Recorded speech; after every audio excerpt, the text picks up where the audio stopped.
Mesdames, Messieurs, bonjour et très heureux de vous retrouver dans ce 13h au Bénin. Voici le sommaire. Les députés de la 9e législature sont officiellement entrés en fonction. C'était au cours d'une cérémonie qui s'est déroulée à l'Assemblée nationale à Porto-Novo. Le compte rendu de leur installation est à suivre dans un instant.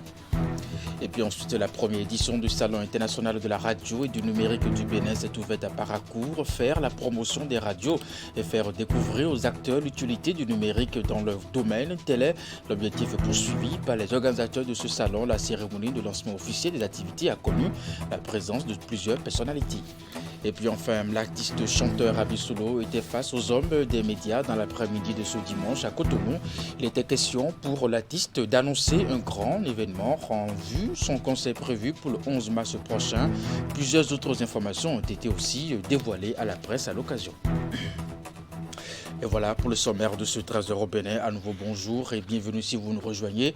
Ça fait depuis ce matin, les députés de la 9e législature sont officiellement entrés en fonction. C'était au cours d'une cérémonie officielle qui s'est déroulée à l'Assemblée nationale à Porto-Novo. Emma Rodonou pour le point de la cérémonie dans ce reportage. Au nombre de 109, dont 28 femmes, les députés de la 9e législature ont été officiellement installés ce dimanche 12 février 2023. 4 temps forts ont marqué la cérémonie présidée par le bureau d'âge. Il s'agit de la lecture de la décision de la Cour constitutionnelle qui déclare élus les 109 députés, la communication des recours en invalidation, l'appel des députés et le discours du doyen d'âge. Dans son intervention, le doyen d'âge a félicité ses collègues pour leur brillante élection et a rappelé ce qu'est le rôle du député. Mesdames et messieurs, suite à la proclamation des résultats définitifs des élections législatives du 8 janvier 2023 par la Cour constitutionnelle, je voudrais au nom du bureau d'âge et en mon nom personnel vous adresser mes sincères et chaleureuses félicitations pour votre brillante élection. Je sais qu'il n'est pas aisé de solliciter et d'obtenir le suffrage des Béninois. Cependant, nous avons réussi contre vents et marées à obtenir la confiance des électeurs dans une ambiance calme, voire festive, marquée par des tolérances et des acceptations réciproques. Ce fut un beau festival électoral. La page des élections législatives du 8 janvier dernier est tournée. Nous devons nous mettre résolument au travail et placer en toutes circonstances l'intérêt général au cœur de nos actions. Pour ce faire, nous devons veiller à la dignité des débats, à l'écoute attentive et respectueuse des autres, à la tolérance, la réflexion préalable à toute intervention, à l'étude objective et sérieuse de chacun des dossiers qui nous seront soumis. Autre fait marquant de cette plénière inaugurale de la 9e législature, c'est la démission de 6 députés qui ont préféré laisser leur place à leurs suppléants qui ont été accueillis et installés par le doyen d'âge. Après cette installation, place a été laissée aux tractations pour l'élection du bureau qui va présider aux destinées de l'Assemblée nationale les 3 prochaines années. L'association Action, Solidarité, Partage, ASP, a tenu samedi dernier son assemblée générale élective, la 15e édition depuis sa création. Les activités entrant dans ce cadre ont démarré par une messe d'action de grâce à l'église catholique Saint-Antoine de Padoue d'Abomey-Calavi, à laquelle prépare le maire de la ville, l'un des parrains de l'événement. Après cette étape, les réjouissances ont eu lieu à la maison de peuple de la mairie d'Abomey-Calavi. Ici, le président de l'association, Clovis Agossou, et bien entendu les membres ont fait don de différents vivres et des produits de première nécessité après d'une dizaine d'orphelinats venus des communes d'Abomey-Calavi et de Soava, un geste de solidarité et de partage de cette association qui œuvre bien entendu pour l'épanouissement des couches vulnérables. Voici le compte rendu. Les membres de l'association Action Solidarité Partage ASP présidés par Clovis Agossou, tiennent leur 15e édition de l'Assemblée générale élective samedi, ici dans les locaux de la mairie d'Abomey-Calavi. Une rencontre qui permet le renouvellement des membres du bureau exécutif après 5 années d'exercice.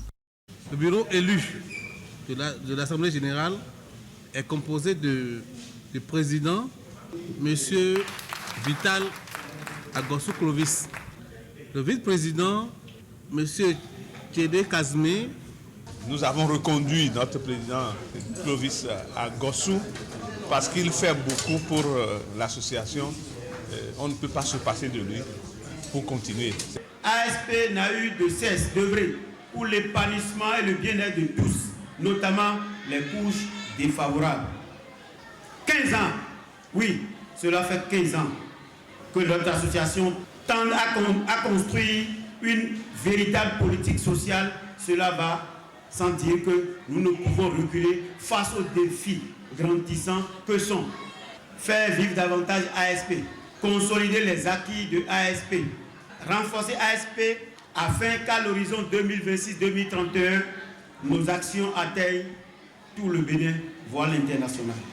Plusieurs activités entrent dans le cadre de cette Assemblée générale élective. Une messe célébrée à l'église catholique Saint-Antoine de Padoue d'Abomey-Calavi. Une manière de rendre grâce à Dieu pour tous ses bienfaits durant l'année 2022 et également d'implorer sa miséricorde pour la nouvelle année.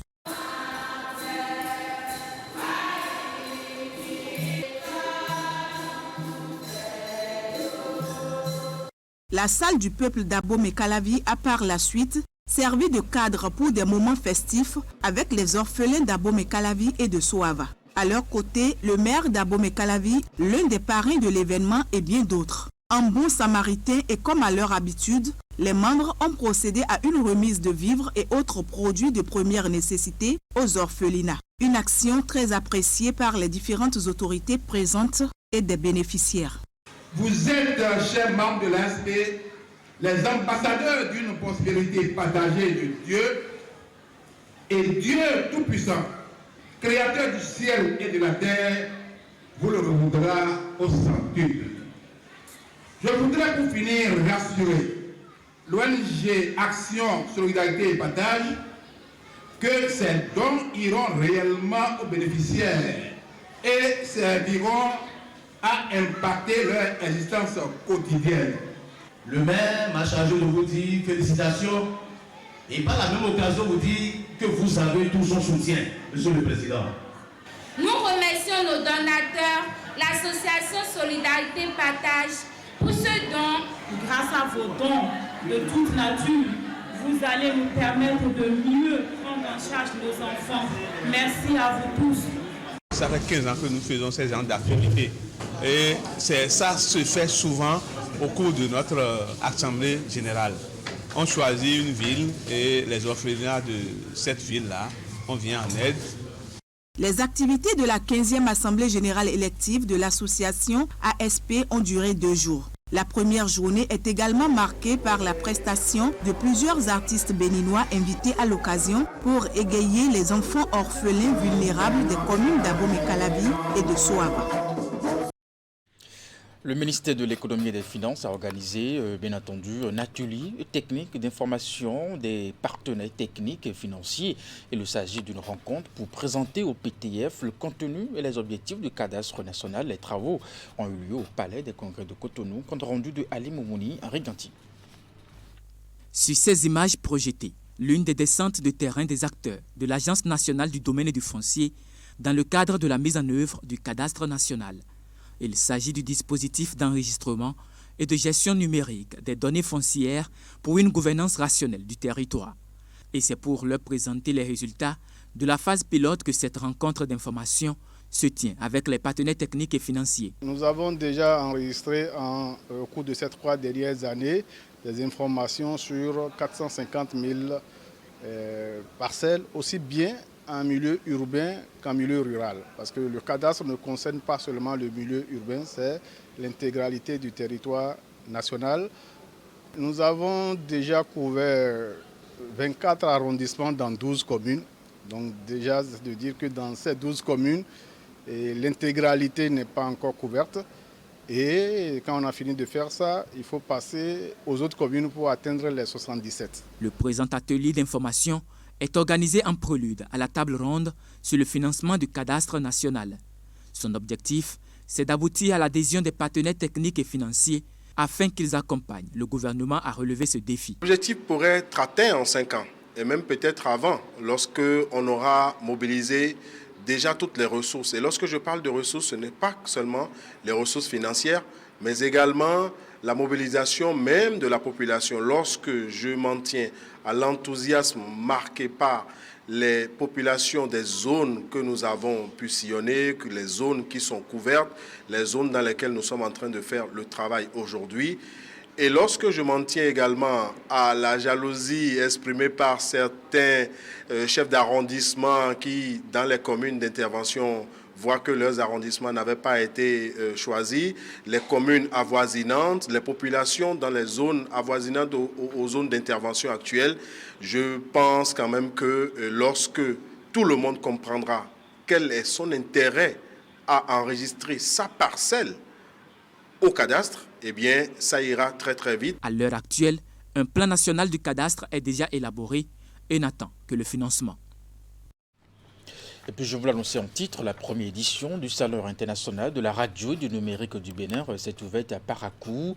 Faire la promotion des radios et faire découvrir aux acteurs l'utilité du numérique dans le domaine tel est l'objectif poursuivi par les organisateurs de ce salon. La cérémonie de lancement officiel des activités a connu la présence de plusieurs personnalités. Voici le compte rendu.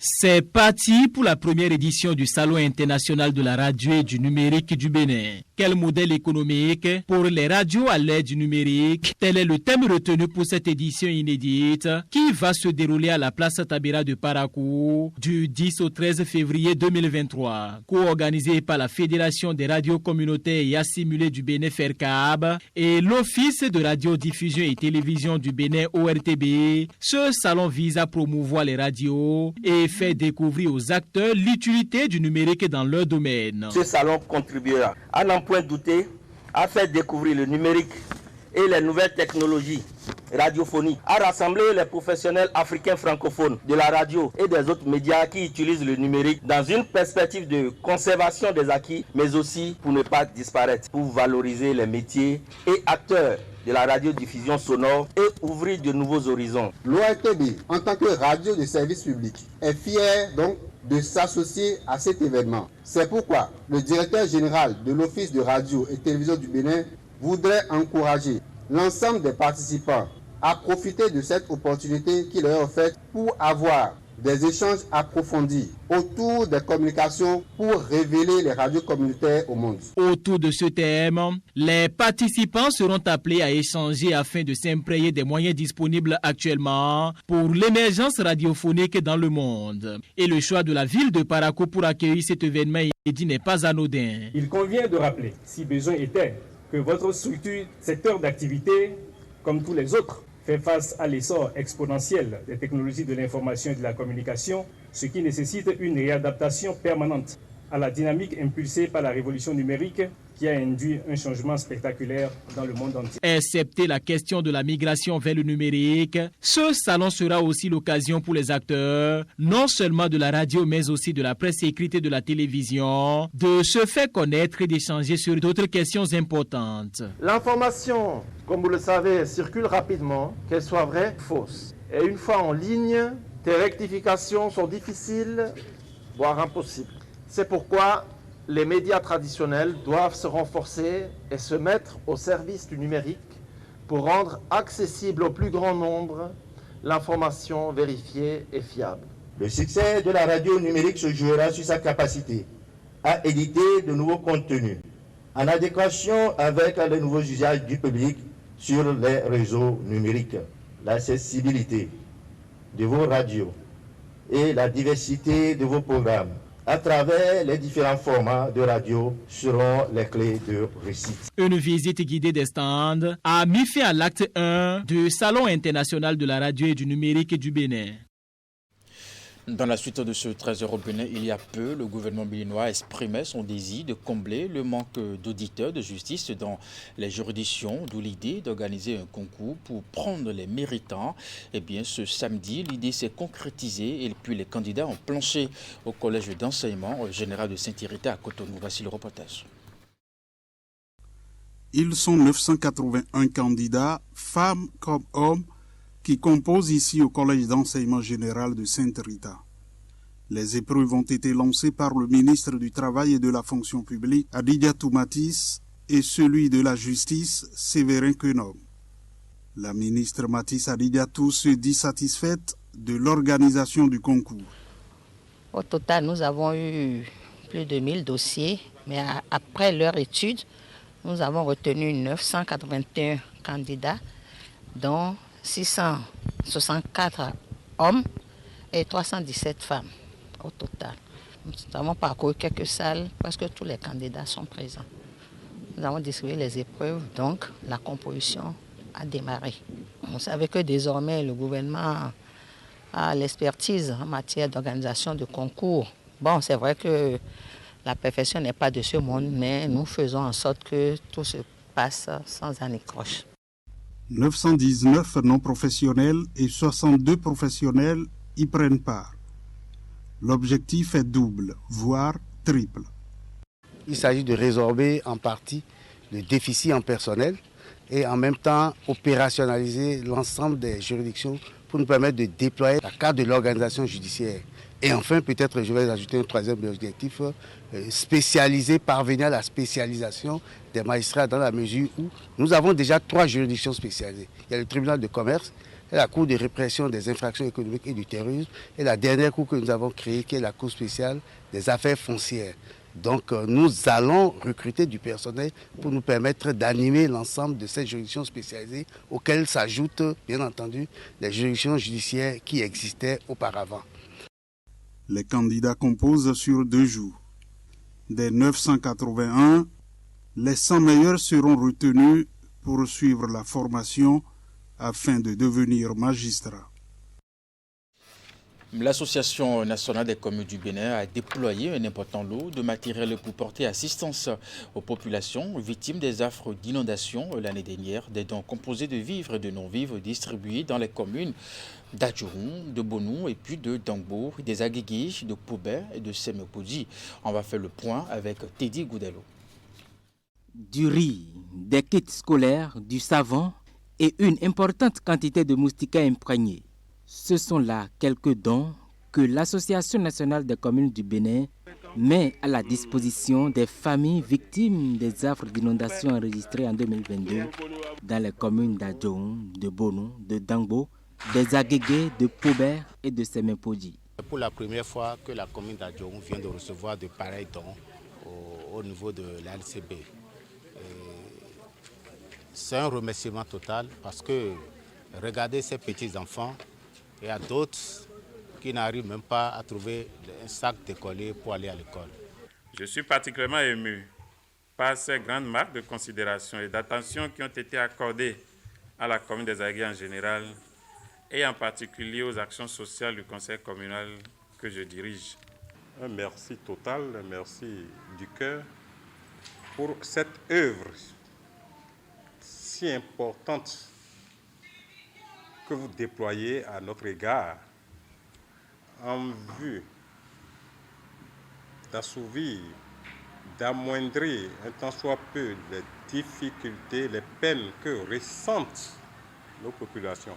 L'appui prend en compte les écoliers et élèves de ces différentes communes. Le geste de la NCB vient soulager les peines de ces apprenants qui n'avaient plus la possibilité d'étudier dans de bonnes conditions.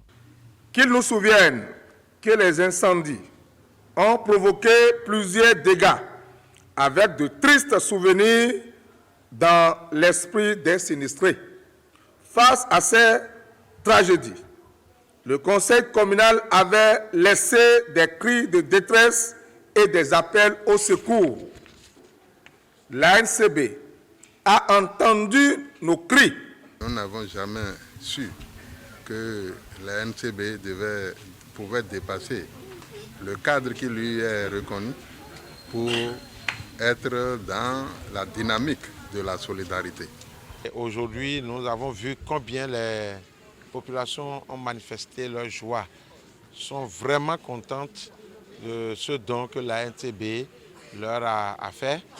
Et elles nous demandent d'aller plus loin pour les fois à venir parce que pour les communes de la Basse-Vallée, l'inondation est une habitude. C'est un effort supplémentaire de la NCB à ceux de l'État central qui n'est pas resté inactif face à la situation. À chaque descente des émissaires de Luc Setonji à Trokpo, président de la NCB, les bénéficiaires ont pris l'engagement de faire bon usage des dons reçus.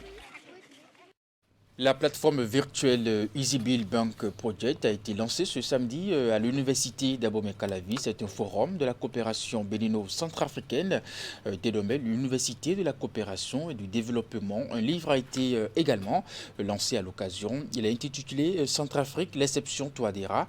C'était en présence de la diaspora de la République centrafricaine vivant au Bénin. Un reportage de William Cliquant, Elvis Tonoucoin. Standing ovation après la description du contenu de cet ouvrage et la pensée qu'il véhicule. C'est une fierté pour nous les Centrafricains qui sommes ici au Bénin. La communauté universitaire de la République centrafricaine résidente au Bénin n'a pas hésité à exprimer toute la fierté que lui remonte à l'esprit l'histoire de son peuple et les défis qui l'attendent tels que relevés par l'auteur. Centrafrique, l'exception Touadéra, loin d'être une apologie du chef de l'État centrafricain, est plutôt une étude minutieuse de son parcours, montrant les qualités dont il dispose pour changer le cours des événements dans ce pays d'Afrique centrale. L'auteur nous appelle à une nouvelle conscience en tant que jeune. Le jeune, c'est la fougue. Le jeune, c'est l'engagement. Le jeune, c'est l'action. Les gens ont peur d'échouer. Il faut échouer pour réussir. Surtout dans la vie. On retrouve après plus de 60 ans d'indépendance un président démocratiquement élu et encore de plus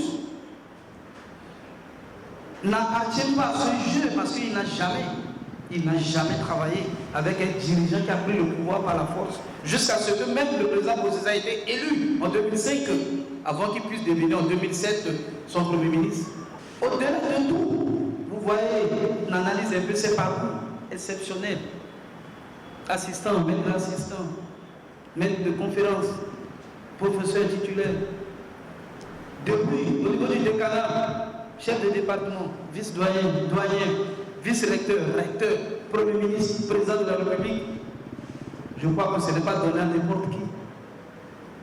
Quelque part, il faut que nous puissions s'asseoir pour révéler un certain nombre de ces exceptions. En fait, de nous permettre, nous Centrafricains aujourd'hui et nos associés, de comprendre que quelque part, nous sommes arrivés à une occasion où il faut soutirer et transformer en opportunité. L'ouvrage est lancé au même titre que le Forum de coopération bénino-centrafricaine dénommé à l'Université de la coopération et du développement sur la plateforme EasyBill Bank Project. C'est un moyen de mutualisation des compétences de la jeunesse des deux pays pour le progrès. À la suite du partenariat qui existe déjà entre les deux pays, nous jeunes, nous étudiants, nous enseignants, nous acteurs de développement de la République centrafricaine et de la République du Bénin, présents au Bénin et dans les autres pays du monde, nous allons nous mettre ensemble pour développer ces idées afin donc de résoudre les problèmes, les préoccupations d'aujourd'hui et de demain. Le président Faustin Archange Touadéra est une chance pour la République centrafricaine. Selon l'auteur, la jeunesse a tout intérêt à la saisir de la diaspora jusque dans les hameaux du pays. L'artiste chanteur Abisolo était face aux hommes des médias dans l'après-midi de ce dimanche 12 février 2023 à Cotonou. Il était question pour l'artiste d'annoncer un grand événement en vue de son concert prévu pour le 11 mars prochain. Plusieurs autres informations ont été aussi dévoilées à la presse à l'occasion. Ingrid Elvis Tonoucoin y était.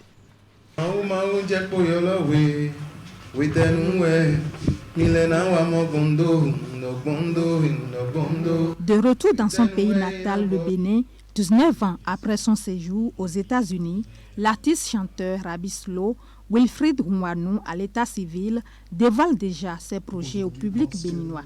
Entouré de son staff, l'artiste annonce son concert live accompagné d'un dîner de gala prévu pour le 11 mars prochain à Cotonou en hommage aux femmes. Mais avant de dévoiler cette information, Rabis Lo a tout expliqué au sujet de son voyage et de son retour. Au début, c'était très difficile pour moi. À un moment donné, 3 ans, 4 ans, j'ai voulu rentrer ici. Il fallait apprendre la langue, il faut avoir les papiers avant de travailler. Et pendant 2 ans, je n'ai pas les papiers pour travailler. Donc je dois attendre l'église pour manger.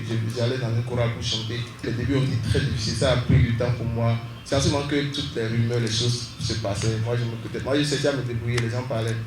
4 ans, 5 ans après, j'ai eu mes papiers pour travailler.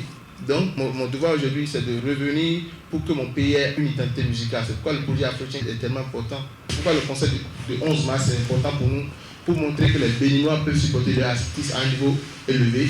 On n'a pas besoin d'une tête étrangère pour faire un concert à un grand niveau. Et c'est ce qu'on va prouver le 11 mars. Donc, j'invite tous ceux qui nous écoutent aujourd'hui que les hommes amènent leurs femmes. C'est pourquoi le ticket est à 100 000 entrées. Et quand vous appelez, votre femme, ça fait 150 000. Vous gardez, vous allez économiser 50 000. Donc, c'est bon, c'est pour renforcer la main aux hommes d'amener leur maman, d'amener leurs femmes, d'amener leurs soeurs. Prévu pour très bientôt, ce concert annonce le début d'un nouveau départ pour l'artiste chanteur. Pour rappel, Rabis Lo a déjà à son actif 4 albums, dont 3 à succès. Le 5e album sera bientôt lancé, confie l'artiste.